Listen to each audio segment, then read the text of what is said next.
அரசு பள்ளியில் பயின்று வந்த 21 மாணவிகளுக்கு ஆசிரியர் பாலியல் தொல்லை கொடுத்த சம்பவம் பெரும் அதிர்ச்சியை ஏற்படுத்தியுள்ளது. ஆபாச பாடம் நடத்திய அறிவியல் ஆசிரியரை சிறையில் தள்ளி தக்க பாடம் புகட்டியுள்ள சம்பவத்தின் பின்னணி இது.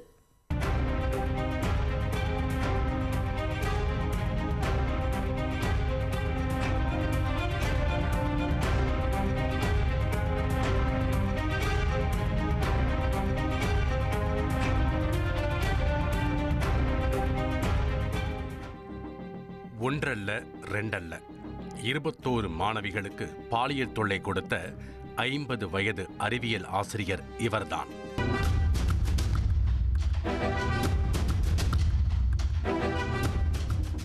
பிராக்டிக்கல் கிளாஸில் மாணவிகளுக்கு முத்தம் கொடுத்து அந்தரங்க இடங்களில் தொட்டு டார்ச்சர் செய்திருக்கிறார். மகள் வயது மாணவிகளிடம் எல்லை மீறிய இந்த ஆபாச வாத்தியாரின் பெயர் செந்தில்குமார். நீலகிரி மாவட்டம் கோத்தகிரி பகுதியைச் சேர்ந்தவர். 23 ஆண்டுகளாக அறிவியல் ஆசிரியராக தமிழகம் முழுவதும் உள்ள பல்வேறு அரசு பள்ளிகளில் பணியாற்றியுள்ளார். இந்த நிலையில் கடந்த ஆண்டு ஜூன் மாதம்தான் உதகை அருகே உள்ள ஒரு அரசு பள்ளியில் பணியில் சேர்ந்திருக்கிறார். அந்த பள்ளியில் 6ஆம் வகுப்பு முதல் 8ஆம் வகுப்பு வரை அறிவியல் பாடம் எடுத்திருக்கிறார். சில நாட்களுக்கு முன்னர் அந்த பள்ளியில் மாணவ மாணவிகளுக்கு பாலியல் கல்வி குறித்து விழிப்புணர்வு ஏற்படுத்துவதற்காக போலீசார் சென்றிருக்கிறார்கள். அதில் குட் டச், பேட் டச் குறித்து விளக்கம் கொடுக்கப்பட்டிருக்கிறது. இந்த நிலையில் விழிப்புணர்வு வகுப்பு முடிந்ததும் 6ஆம் வகுப்பு மாணவி ஒருவர் அறிவியல் ஆசிரியர் செந்தில்குமார் தனது உடலில் பேட் டச் செய்ததாக போலீசாரிடம் கூறியிருக்கிறார். அந்த மாணவியை தொடர்ந்து 21 மாணவிகள் செந்தில்குமாரின் மீது அடுக்கடுக்கான பாலியல் புகார்களை வைத்துள்ளனர்.